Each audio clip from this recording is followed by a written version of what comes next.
3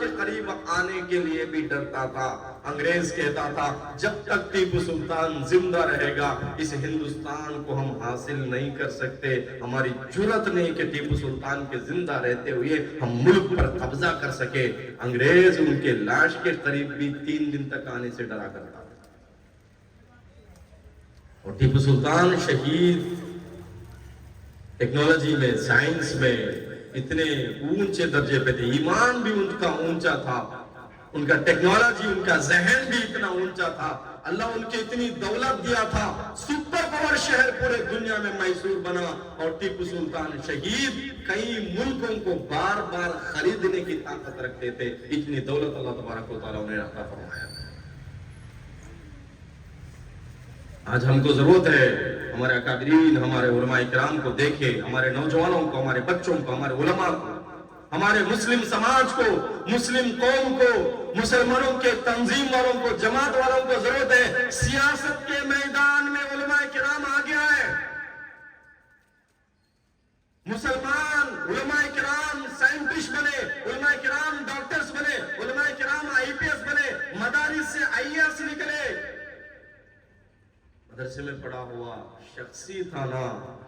ہندوستان کی آزادی کے لیے سب سے پہلے فتویٰ دینے والا ایک مدرسے کا طالب علم تھا، مولانا شاہ عبدالعزیز محدث دہلوی رحمۃ اللہ علیہ.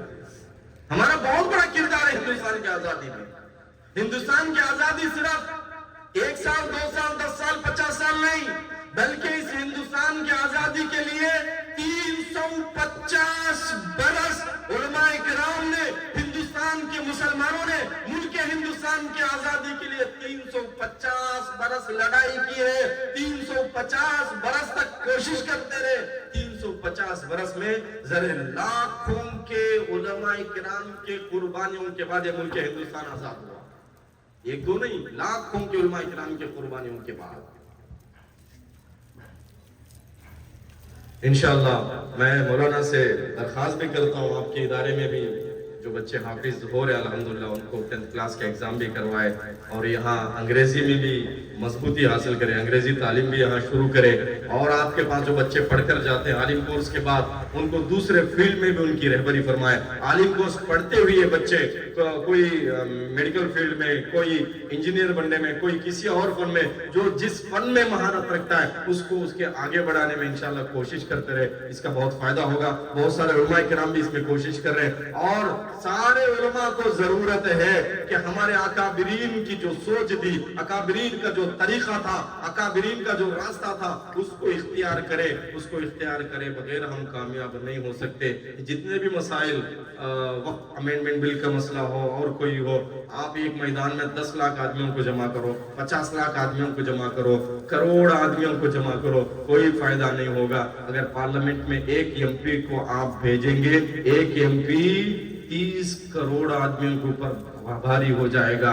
اس لیے ہمیں ضرورت ہے کہ سیاسی میدان میں بھی علماء کرام کو آگے بڑھے اور ہر فیلڈ میں بھی علماء کرام آگے رہے. ہمارے جو اکابرین تھے ان کی یہی ہسٹری تھی، وہ ملک ہندوستان کے لیے، ملک کے ترقی کے لیے، اپنے قوم کے ترقی کے لیے دنیا میں بھی دین میں بھی آگے رہا کرتے تھے. اللہ مجھے اور آپ کو عمل کی توفیق دے. واخر دعوانا الحمدللہ رب العالمین.